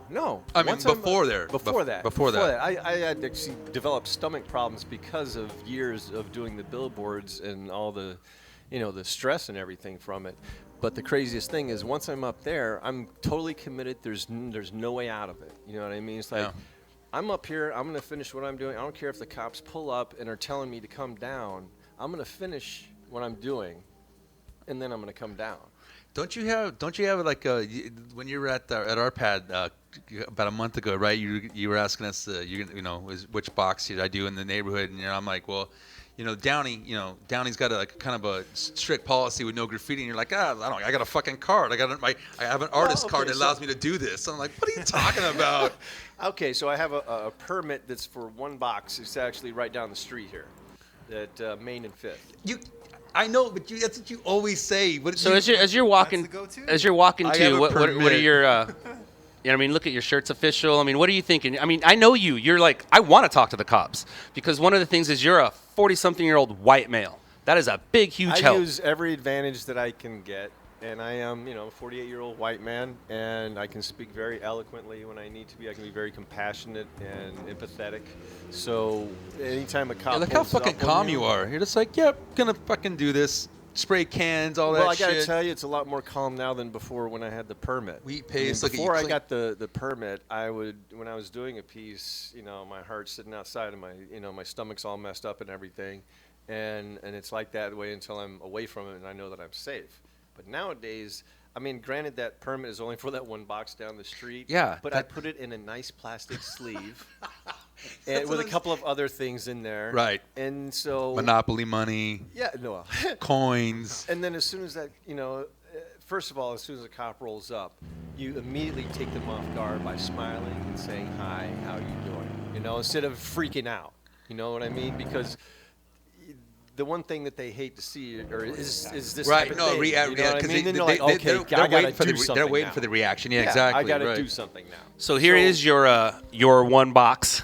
That's my one box, and you got me putting the. But it's funny. The permit's for one box, but I'm pretty sure there's like over 200 boxes in the city that have you up on it. You know what? There's only been one time so far. One time that I had to paint over the box. Oh, you actually were like pulled by your ear, like no.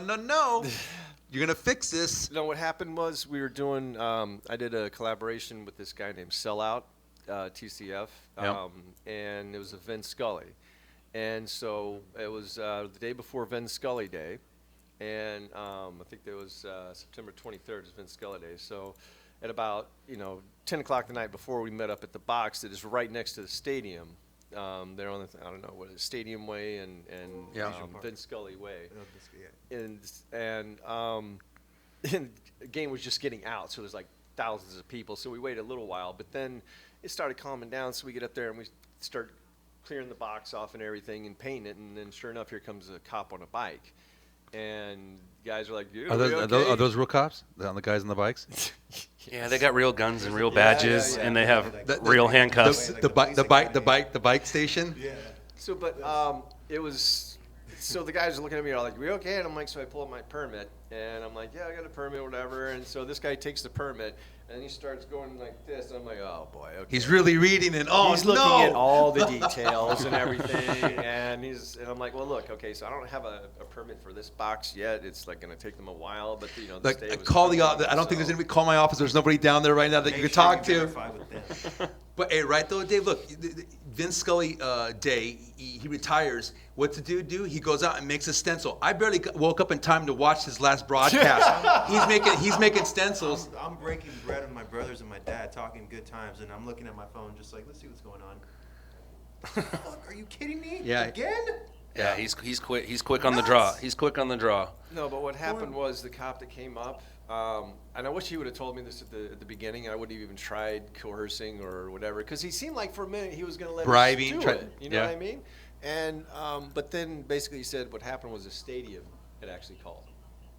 Now, if he'd have just been riding by, he told me if I'd just been riding by. That's Jeff Kent. Jeff Kent works in the front office now. I was like, he's up there with the binocs going, there's that fucking We've got a tag. guy just defacing property. We've got taggers in the But I mean, parking lot. it really is ridiculous, though. I mean, when you think about it, it's an electrical box. It's plain. There's nothing on it. I think I made right? it look better than Hell like yes. scraping Need off to get paper checked that's out. like hanging off of it. You know what I mean? And it's a Vince Scully piece. It's right next to the Dodger Stadium. Vince Scully Day. I mean, why can't you Just like, appreciate you know? that and let it Why roll. can't you realize man. what's happening I here? remember when we did the cleanup. Remember when I told you there was a couple guys that defaced the billboard and the. Oh yeah, the yeah, block? yeah. This guy wrote EIB up on the. So he goes and cleans it up, no problem. And I'm like, no problem. But then he decides, hey, I'm gonna put Rascal on this billboard or on this box right here too. And I'm like, great. It's the middle of the day. I'm like, let's do it. So I'm helping him get up his thing, and then he pulls out the paper just in case anything were to happen. And just you see all of a sudden just a cop just roll by, just real slow. And I'm right there like, oh shit, like it's gonna happen. And he just looks over nonchalantly, just drives off. real simple. That happens all the time. So we're going to get into some music with you in just a minute. But first, I want to talk about sometimes you go away from the city to do some art, right? Yeah. And take a look at your screen there. Oh boy, I barely remember that. Sun's coming up, Laughlin, California. What the hell are you doing? I want to ask what we're on. I can't talk about that, but I can tell you that in the middle of the night, before I don't remember it being this daylight. I really don't. All I know is I was awoken, and then there was a shot of what was that stuff? The fire starter. Fireball. That's from Fireball. Fireball. And, What?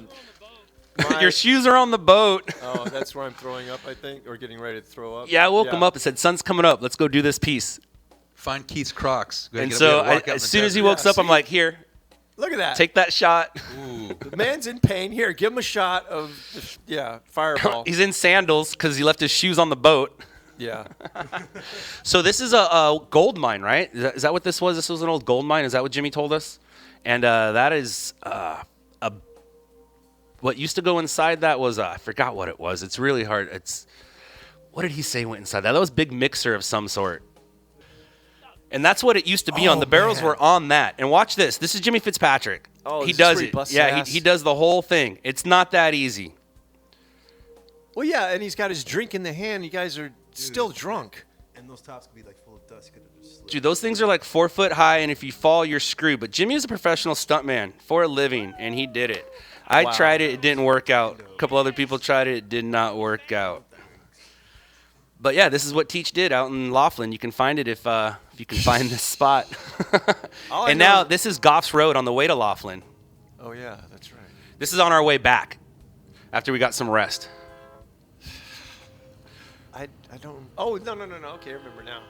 I've actually got some texts from people when they've seen this along the way, going to Laughlin, like, dude, I saw your friend's art sitting on an abandoned building. It must have been warm. Doing my shirt off routine. All right. So, yeah, I was going to skip ahead here real quick. But, yeah, I just wanted to show Teach doing his thing out in the middle of nowhere. And why'd you pick this image? The, what is that, the Gandhi, I believe? Yep. Yeah. I just wanted to kind of play off of the peaceful image in a peaceful place. People say he's a jerk. Gandhi? Oh, dude, no, he's not all good. Believe me, there's some stuff. What people? There are some. All right, some that's stuff pretty about much him it on that. People in his neighborhood. People in his neighborhood. Neighbors. People that actually knew him. Right, neighbors. Yeah, so I want to get into some music. We got three big music lovers here. We got old school music, we got old school rock and roll, and we got whatever's. It's hard to explain what Todd likes. He likes everything, but there's some things he don't like, and there's probably some things you don't like and some things you don't like. But every time you're It's doing, hard to find music that I don't like. every time we're listening to you or seeing you do a piece in your garage, there's always music going, and I'm going out on a limb here and say you're very musically influenced. Well, it helps with the voices in my head. Artwork and music help keep the voices from convincing me to go and kill people. And the music that you listen to is very popular. Everybody knows it and understands it. It's a lot of old stuff, 70s, 80s type of rock and roll. And then there's music that you're into. You're into stuff that not everybody knows about. You're into stuff that, you know, certain people know about. You're into stuff that people should know about. You're into independent artists that are waiting to be broke out, or they broke out in the 80s and you're like, check these guys out. Yeah. So let's talk music.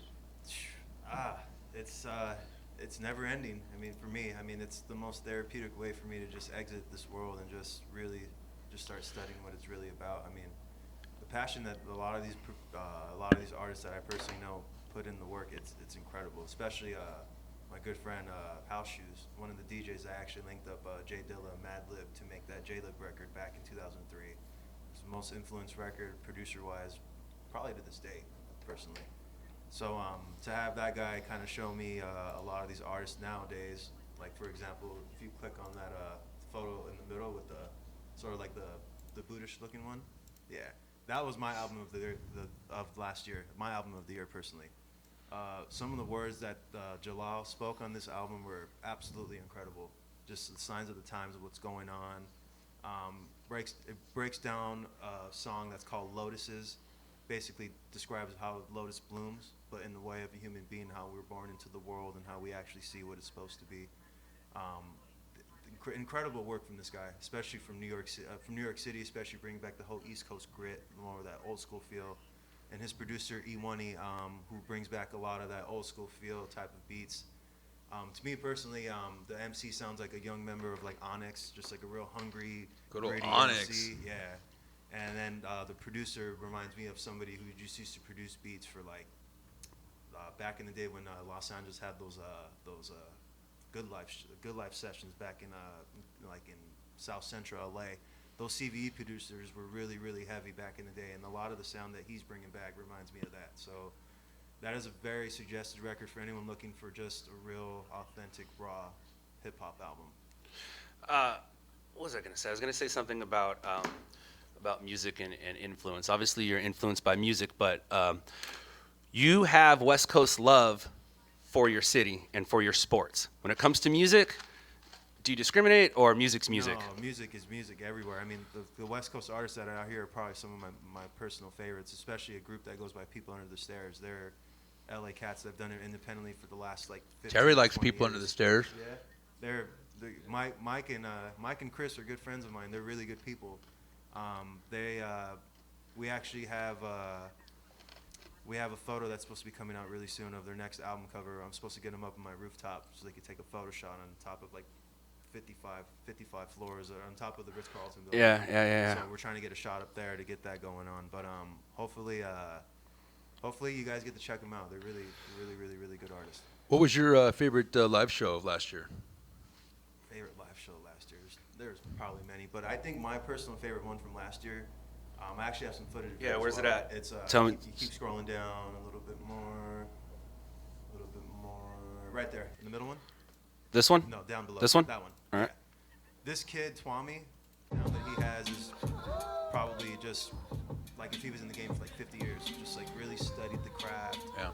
Really uses just really basic old school equipment like SP404 and an Ableton. 2 pieces of equipment, and he's making music like this. It's phenomenal. Where's he from? He's from Atlanta, Georgia. Atlanta, Georgia? Yeah, and he should be coming back out here really soon. He's supposed to be moving back out here by this year, I believe, next year. But this kid has a bright future. So it doesn't matter what coast you're from, where you're from. Music's music. You don't. If you're dropping good instrumentals, or if you're saying relevance to me, I will personally brag about you. So it's different than sports. Even though Brady's a great quarterback, fuck the Patriots, right? I mean, nailed it. That's the real grit truth right there. I mean, you can't knock Brady. I mean, he's an incredible quarterback, and then at the same time, New England's just in Boston, so it's like, I got you. Hey, you hear that, Dearborn? But music crosses over that discrimination line, which is awesome. Cool. I like it. What else you got for some music talk, music love? We got anything here you want me to play? Anything you could play. I mean, everything I throw on there it's something that I feel personally that should be heard. If you actually go down to the right, back to up or down? Right in the middle. If you go up a little bit more, right there. This one? Pointing on the screen. The next video. the next one. Yeah, Sorry. Right above. That one right there. Gotcha. few. Who's this? That's the People Under the Stairs, dude. That guy, there's one. He drops a freestyle and he kind of drops my name in the middle of it. Oh, you got name dropped.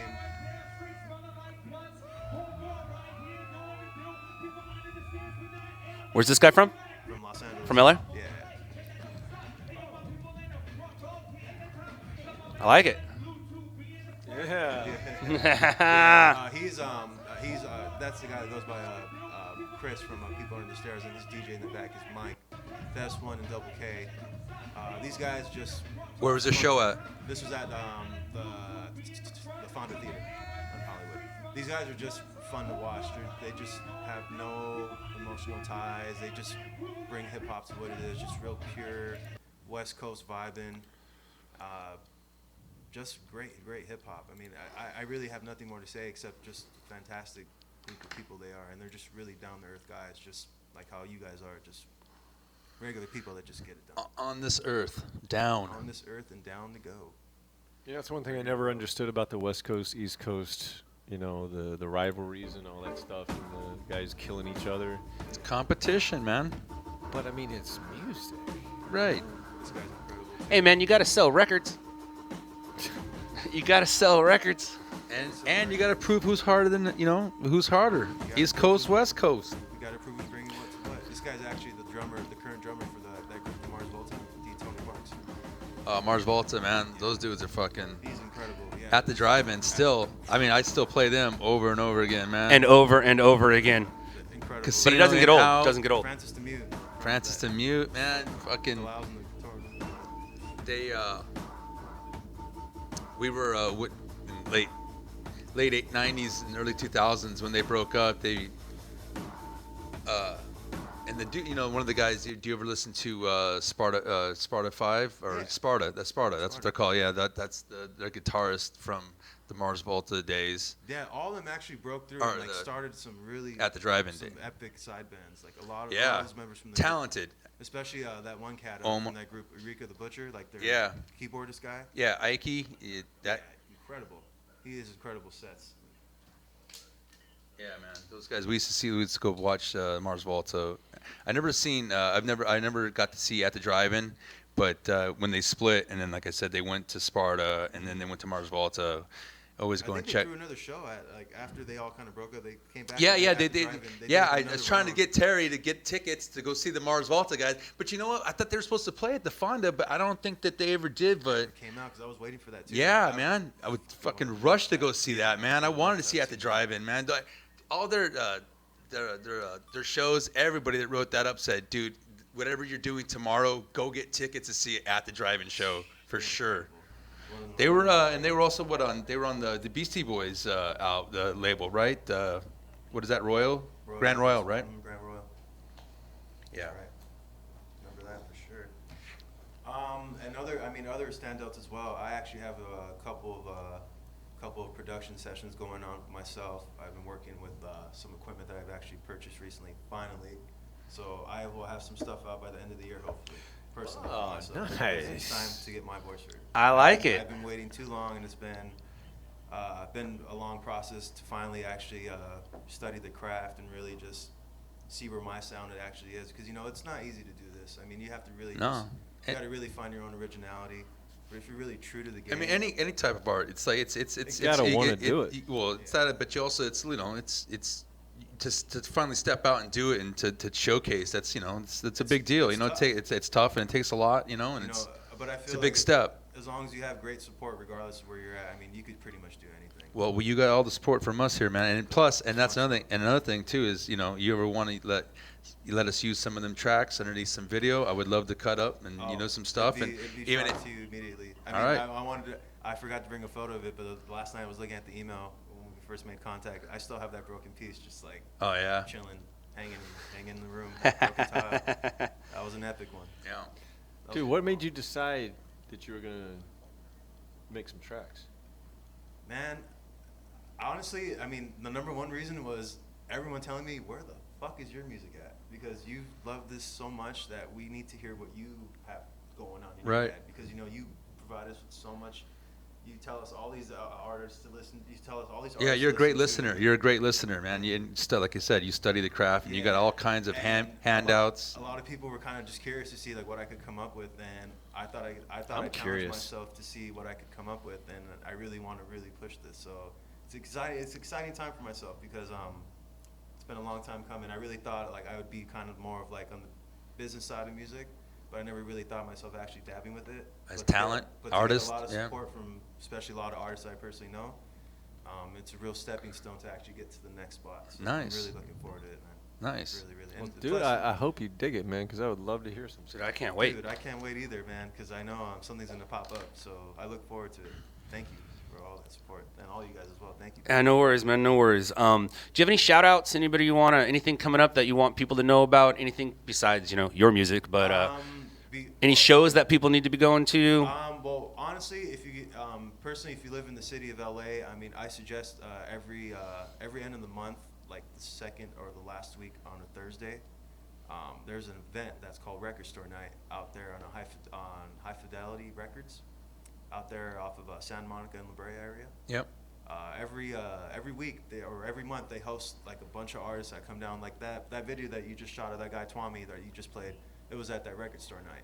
They bring a bunch of artists that are like coming up or that are well known to the spot. Just share it with the people. They dropped their recent tracks or an album that they just recently dropped. They'll go over there, they'll play a few live sets for free. It's all for free. Free beer, free pick your poison, whatever it may be. Free beer? Yeah, free beer. Free food. Todd's there. Yeah. Free beer, free cheesesteaks, records, great people. And where's this place at? What's the address? The address. Or just streets? The location is on High Fidelity. It's location's High Fidelity. It's on Santa Monica, and I believe Orange is the street.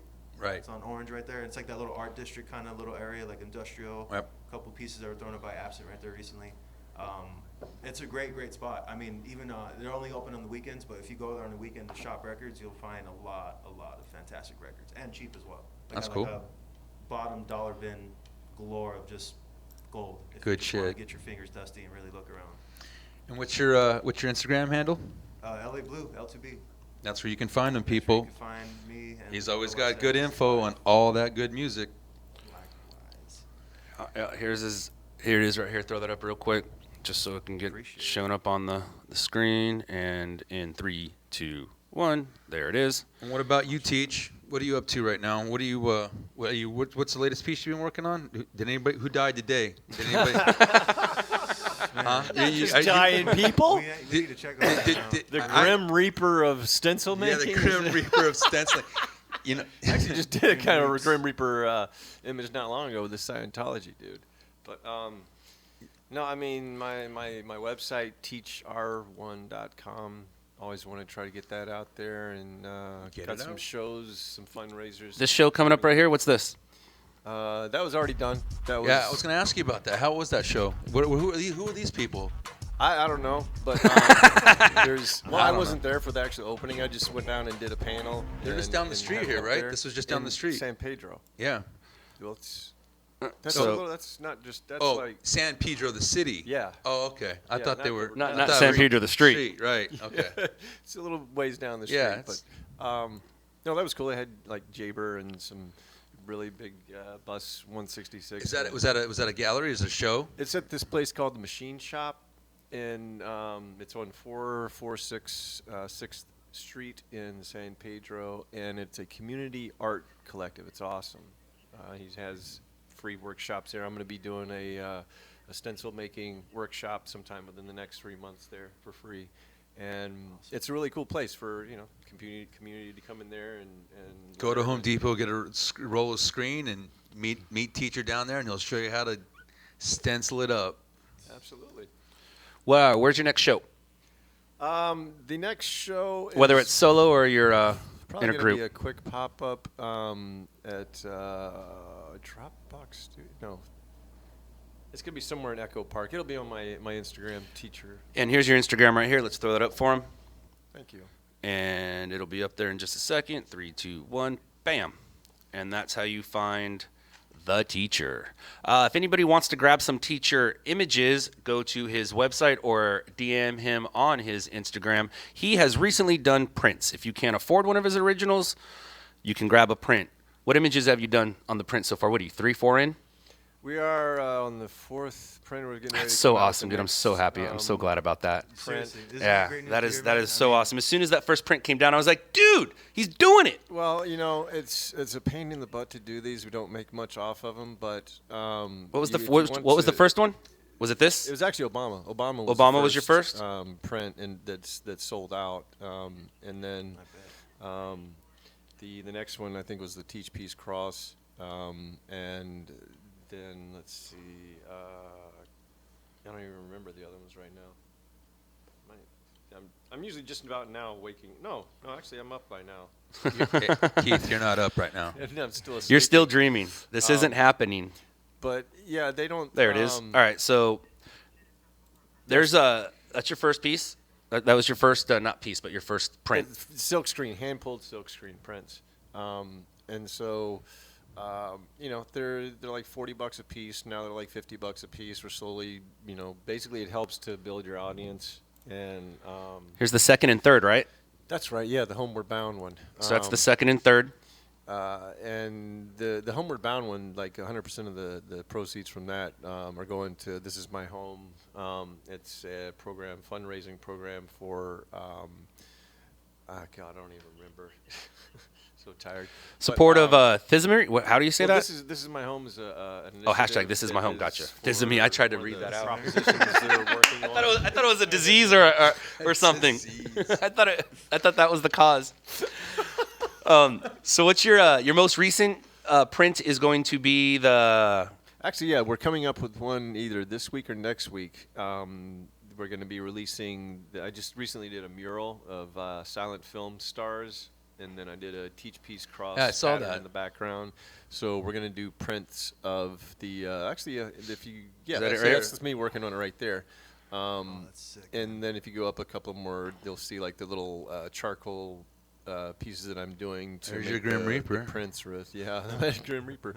I There you go. That's Actually, hold on a second. so. Let's watch the talent. There's as it that's happens. Working on the. So like I said before, he's an artist. He's not just a street artist who goes out and spray paints on things. He's actually a real artist. A lot of people think that I'm only a stencil artist. I've realized that. Yeah, that's why I just said what I just said. You do like 5 a week. But look, I mean, the guy has talent. I mean, from what is this? Charcoal? Yeah, it's charcoal. Charcoal to chalk to pen to pencils to oil to whatever it is. Everything. Yeah. Teacher can handle it. Yeah, it's interesting. That sometimes I'll have this how-to video, free how-to make the screen paper stencils on my website.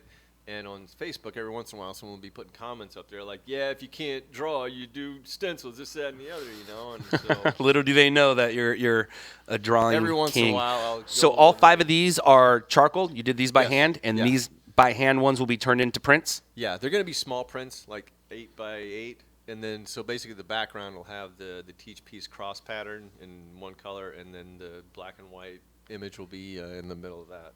And so there's only going to be 10 prints of each one of those images. Okay. So it's going to be a short run release. But basically the guy that I did the mural for loved the mural so much that he's paying for all the cost of making the prints and everything. And we're going to give him one of the sets of prints. So I think it's like you can get all 5 prints for $100, or they're each like, you know, $30 or $40 or something like that. That's cool. When you get people to pay for the materials, that's good. It helps, you know. But like I said, you know, we're not making a bunch off this, but it, you know, it allows people who can't afford the big things to get something, and it actually helps build the audience. Because sometimes what'll happen, you'll have someone that'll get a little, you know, a small piece or a small print or something like that, and then a friend of theirs will see it, and the friend of theirs will be like, oh, I like that, and their friend of theirs is stacked with cash, and they get something else that's much bigger. So. You know, there's still lots of that to do, a lot of building out to do. And it's funny because my manager's like, man, just be patient, man, just be patient, it'll happen. I'm like, dude, I could care less if it does or not. I'm an artist. Like, I'm going to be doing this that's what I do. no matter what, you know. So I actually, I've been using your method. I'm actually more, I cut out of the Mylar. I like the Mylar method, but I actually because I You're haven't. gonna get arthritis, man. That's No, like, no, but you know what? This new Mylar that I got is really, really smooth. It's not that clear plastic. It's that milky stuff that you can kind of. So, and the milky stuff is much smoother. So when the blade lays into it, it's so much nicer, and just like it just goes like butter. Especially when after the blade gets hot and warm, and just goes in there. But I've been using your paper and screen technique more and more. You know what I was going to ask you? Do you like the whole when you spray the paper down, you glue that down with the fine like a mist of the glue, right? yeah, spray adhesive. So what do you use? What product do you use for that? Is it like an Elmer's glue or is it like an industrial spray? Because I have an industrial that stuck way too much. Yeah, I used too much. So I had to I brought it outside in the sun to let it get bakey, to get a little bit the glue warm and so it came up. Yeah, it didn't break off. That's actually part of the process. Depending on how detailed the stencil is, if it's not that detailed, you don't have to worry about it that much because you don't have these little pieces flying off. But sometimes you got little pieces that are like a 1/16 of an inch by a 1/16 of an inch thin, piece on there. And so I use the 3M spray adhesive. It's Super 77 by 3M. And if it's a really detailed stencil, sometimes I'll spray a little bit more of it just so those small pieces will stick to the board. Yeah. And then basically once I've put the paper down and then cut the pieces off, another layer of the spray adhesive, then the screen. But the heat is what helps. It helps it remove taking it up. Yeah. What would you use? Would you use plywood? Do you have a preference on what board do you like to cut on, and glue down too? What I found works the best if I'm doing a small stencil and it's detailed is to use the cutting board, like the plastic cutting board. Yeah, okay. I saw that in one of your Instagrams. A heating gun on that. You can get the tiniest details and they will stick and they will come off of there. Whereas sometimes if I'm cutting on wood, the smaller details. It stays. Well, if they do stay, you just take them off and you glue them back on once you peel it up. Right. But I've found that the best way is actually the hot sun because you're getting equal distribution of heat when you're peeling it up instead of the heat gun, which is just a heat spot moving back and forth. But it's been an evolution. I mean, the first stencil I made on the floor of my garage on the concrete floor, and just placing the pieces and then, with no spray adhesive and then just carefully putting the screen over it and then putting duct tape all four sides of it and then going back with a pool of... Like right here. Explain. What's going on? What are we doing? Yeah, that's where it's out in the sun. And so I'm peeling up the stencil. The screen has been glued down. The glue is dried and everything. And so the sun makes everything kind of let go except for the glue holding on to the paper and the screen. And you just use straight Elmer's glue, right? Elmer's glue, all glue. Yeah. Once you're gluing the screen down to the paper. Yeah, I've been, like I said, I've been doing the last two stencils I did your method with the screen and paper. And I was cutting on plywood, and some of my I cut normally with my Mylar too. I have cutting boards that I use, but after a while, the boards get all cut into and dug out. So, and then when you don't think about it, sometimes you just start your new piece, and you're like, fuck, man, I'm using that really trashy board to cut on some of the grooves. Yeah, and you get all cutting the ruts and all that stuff, but. Your method's good too. I like it. And then because with the Mylar and the plastic, you have to leave what I like to, the bridges, to other pieces, then the little intricate pieces, so they stay. But with your method, it's you get if you were for letters, for example, like on the brick, like the O and the D and the B and the holes in the B, obviously that stays. Mm-hmm. That's what I said. I used your method for that particular stencil right there. Nice. So are you cutting or drawing? That's cutting. So that's cutting. Yes. So you draw it out first, and then you cut it? Yeah, I basically take a projector, and I'll project it right up on the paper and do an outline. And then when I go back and start cutting, that's when I start figuring out the shading, the horizontal lines. So you're cutting right there? Yeah. Wow. Yeah. Look at that man go. Well, and I also, the cutting board, I painted black. So that when I'm doing these portrait pieces, you can tell where things are shadings and what's happening. Yeah. Well, how do you just paint the wood? You paint your blackboard? Yeah. We just spray, just like a Rust-Oleum. Right. 2X spray. Well, that's not nice. That's gluing the screen down right there. There you go. I was like, wow, what was I gluing on that one? But that's it's Cesar Chavez. But yeah, that part that you just showed is basically after I've cut everything out, I've sprayed more spray adhesive, I roll the screen down, Right. and then So glue you it actually you spray a screen adhesive on top of it as well when you roll the screen down, and then you actually glue it down to the paper. Like there's two stages. applications of the spray adhesive. See, I didn't do that. I didn't do Well, that. see, I just go. The spray adhesive makes that Stencil screen talk here on the Loud Lab show. stick nice and Right, it gets it flat. and flat. Yeah, because you get those. If you have any parts where it's not sticking flat, Right. then the glue won't hold it down. Right. No, that's what I'm in my garage. I've got my hand and I got like the hold your hand. hammer glue, and I'm trying to flatten it all out as I'm going, you know. And I'm like, this isn't how Keith does it, Todd. Come on. It's it's a process. There's cutting out the. Actually, I might have a friend of mine who has got a shop that's looking to maybe get a giant Einstein. Oh, okay. And I know that Einstein. I know. I'm pretty I sure. haven't done an Einstein yet. You haven't? I was gonna say. I was pretty sure you got a fucking Einstein. Well, when you wake up tomorrow, there'll probably be one done. Right. He's dead already, right? Yeah, he's got. There's more reason. Right. I just used the bathroom a minute ago, and If you go in there's an Einstein piece on the wall done already. All right, so we're going to wrap this up here. You guys have any final words you want to say? Anything worth saying? Much love, the continued success for you guys. You guys have been, from day one when I met you guys, just been always on it. So much love. yeah, man. Thank you much, man. Thank you much. Thanks, Dave. Yep. It's a good conversation. Thanks, guys, for coming in. Thanks. Man. Appreciate it. Have a good one, guys. You as well. I am recently legitimate. I used to be a vandal doing my street art and my graffiti. Got arrested, went to jail and everything. But I started doing it for my kids because they were taking money out of education, and so now I'm continuing to do it because it's become kind of a therapy for me. And yet I'm still spreading a good message as well. Love my city to the death of it. Very big fan of music. Push a lot of people who are independently to others who should know about them. So I guess you want to call me a little entrepreneur, I guess, a little dot connector. Hopefully to become bigger as well, and hopefully to get the music game excelled from my end.